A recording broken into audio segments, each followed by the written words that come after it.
and welcome to the best of Hindsight Tonight. I'm Damian Muziani, and tonight we fire up the time machine to relive Canada's pressure to join the U.S. Donald Trump is sentenced as a felon, and Alec Baldwin seeks revenge for his own actions. It all happened on January 12th, 2025. Enjoy. Leading off, Canadian Prime Minister Justin Trudeau announced his resignation last week after parrying repeated threats of tariffs by President-elect Donald Trump. The tariffs are said to be a ploy by Trump to force the annexation of Canada into becoming America's 51st state. With more on this developing story is Hindsight Tonight Canadian field reporter Jace Gabowry. Happy New Year, Jace. Hey, good day, eh? Hey, Happy New Year to all my soon-to-be fellow Americans. I guess you better wake Betsy Ross up and have her sew another star on Old Glory. We're keeners up here over Canada becoming the 51st U.S. state.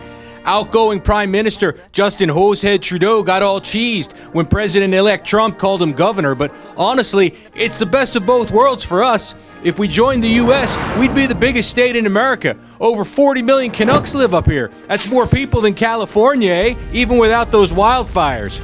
The U.S. state of Canada would have 53 seats in the House of Representatives, and it's an easy change for us. We have Queen Elizabeth's picture on our cash, eh? And she already looks a lot like Ben Franklin, so I don't think most of us would notice a difference anyway. Plus, it's better for tourists coming in to visit us. No more changing dollars into loonies and loonies back into dollars. Makes it easier to drive on up here, throw on a bunny hug, pull out a Mickey, and light up a dart, eh? It's pretty obvious that the USA is way more fun with 51. Damian? Very clever. Yes, thank you, Jace, for that report. Back in the lower 48, on Friday, State Supreme Court Judge Juan Merchan finally sentenced Donald Trump for his felonious crime of falsifying dozens of hush money payment records.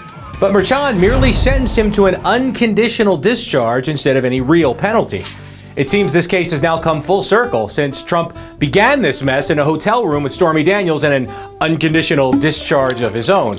Now he becomes the first ever president to enter the Oval Office as a felon. Of course, he is far from the first CIC to have found himself in hot water. He's just the first to get convicted. Over the years, presidential misconduct has become a full-blown American tradition. You've got Iran-Contra, Monica Lewinsky, the Petticoat Affair, Teapot Dome, Johnson impeachment, Whiskey Ring, the corrupt bargain, John Juan Kennedy, the Plame Affair, Pentagon Papers, Whitewater, Blackwater, Watergate, and Yellow Cake, all featuring presidents who were never convicted. Makes you wonder when Alec Baldwin is running for office. He filed a lawsuit last week accusing New Mexico prosecutors of malicious prosecution against him after the fatal shooting of Helena Hutchins on the set of the movie Rust. The case against Baldwin was dismissed in July when the judge found that the state withheld evidence from the defense. Who did they think they were, the president? Baldwin is seeking damages for, among other things, embarrassment, as if he hasn't embarrassed himself enough with his behavior over the years. It was Baldwin himself who swore that he never pulled the gun's trigger that was resting against his finger at the time the fatal bullet was fired from it. Right, Alec, we know. It was just an unconditional discharge, right? And that's your news. Don't forget to like, comment, subscribe, and I'll see you next week with Fresh Hindsight.